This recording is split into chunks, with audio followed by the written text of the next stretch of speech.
Excuse me. This ain't Pee-wee football. You don't get to just figure it out on the fly. Thank you. This is the NFL. If you ain't prepared, sorry. First and foremost, before we talk anything specific, your big picture take on everything happening out in Allen Park right now, the feel of everything, the mood out there. Paint a picture for me. So I'm going to do going from last year, and I'm going to go now this year. Last year, it was like really upbeat, really lively. Everybody's happy to be there. It's a brand new regime. The whole Quinn Trisha vibe is gone. Players are happy to be there. All of the staff that's there, they're in good spirits.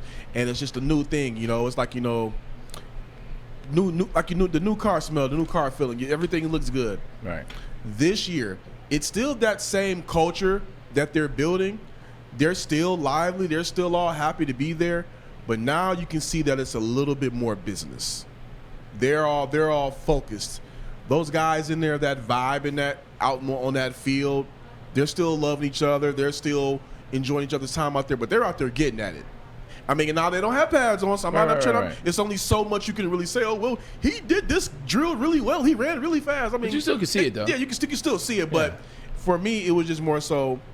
Yeah, we still like being around each other. We love the culture that Dan Campbell's building. We love our Ben Johnson, what he's going to bring in the offense. We like what AG's doing, but now we're trying to get after it. We know the expectations from Dan. We know the expectations from our coaches. We know the potential that we can reach with the guys that we've signed and we've drafted. So now let's go ahead and get after it. There's no more. They're not talking about how great they can be. Right. They're now focused on how great they can be. Yeah, and it's, let's stay in the opinionated phase.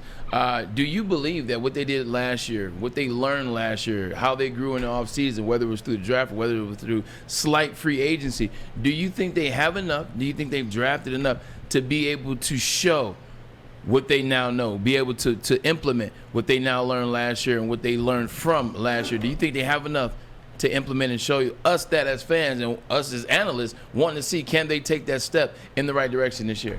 I believe so. I think the biggest thing for the Lions is going to be health.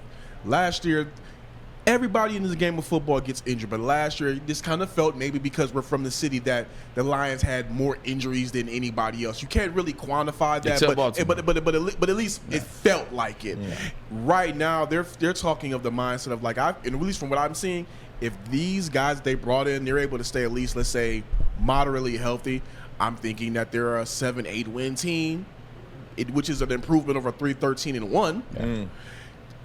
I don't want to sit up here and say what their ceiling can be, but I'll just go off of like some things that I saw last year from Jared Goff, OTAs, minicamp. I'm not gonna lie, the ball looked a little bit shaky when he was throwing. Yesterday, the week before, looked a lot better. I don't know whether that is more confidence in what the expectations are, the guys he has out there, but Goff looks a little bit different. Again, we got to see what happens when they go ahead and put on pads, go through the preseason. But so far, it at least gives the opinion. It gives the feeling that something is going to be different this year. What'd you make of the play calling situation? With Campbell says it's going to be a gut. Campbell says it's going to be a gut thing. I don't know if Ben Johnson's going to call it. If they put up 85 in the first preseason game and he was joking, then he can do it. But did the media make too much of that? Have we made too much of that? What's your take on it? I didn't make too much of it, to be quite honest, because it's June right now. If it were August, if it were like late July, August, and I was hearing that, I would honestly be like, okay, we're inching near the season, and you still don't know who the play caller is going to be. But that's kind of what it sounds like it's going to be. And but again, if he said that around August, I would be like kind of worried. Him saying that right now, that for me, that doesn't have that much of a concern. First off, I respect the transparency. I do too. First, I absolutely do too. Whether you agree with what he said or not, I respect the transparency. look, 100%. this guy has not called plays at this level. Did he help me with the play calling last year? Yes, he did, but he has not been a play caller at this level.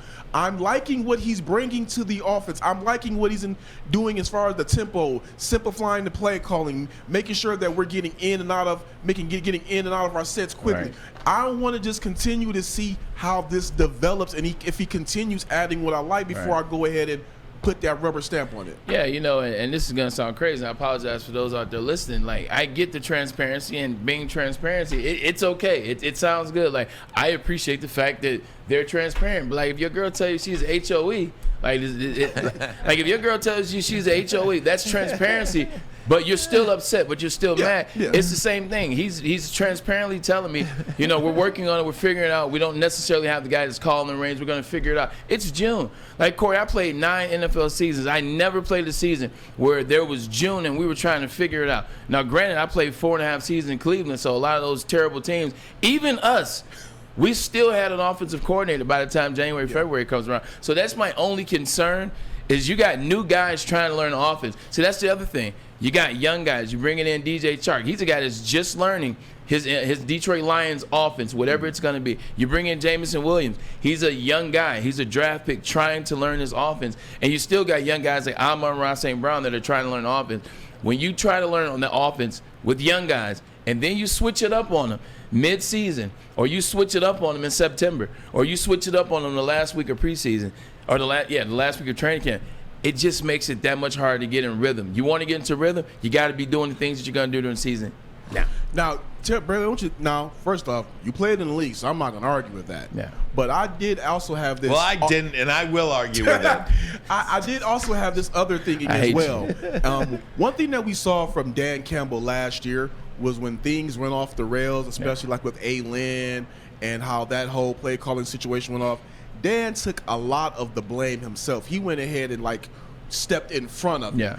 I was wondering, could that type of thing be playing out right here? Like, Ben Johnson is going to end up being the play caller, right. but for right now, Dan is just stepping in front of it. So whereas media-wise, it's not that much overly much pressure on him before he even gets his beak wet. So I'm just wondering, do you think that could also be a possibility? That's a good question, but I think I would answer no, and the reason why I would answer no is because Dan Campbell is a guy that doesn't know. Like, he's never been confused. Excuse me. This ain't Pee-wee football. You don't get to just figure it out on the fly. Thank you. This is the NFL. If you ain't prepared, sorry. Think about what we're saying here. And that's why I feel this way. Think about what we're saying. You take some pressure off. You're calling the plays. Oh, do you want a therapy dog too while you're at it? No, well, here's what I meant by that. I meant I know he. I meant like media pressure leading up into it, not like pressure off of him being the play caller. When he gets that play caller, the clock is on him. I'm talking about all of these reports, coming out from behind. I'm just wondering. But I would say I still would say no to that, Kory. I appreciate the question, but I would say no because now is the easy time. Now is the easy time for a coordinator. Like, guys aren't going against other teams. Guys aren't doing enough to where media people and people that are watching practice can really actually make comments and say, "Oh man, this doesn't look right and this doesn't look right." It's practice right now. It's practice between you and your team. Good catch right there.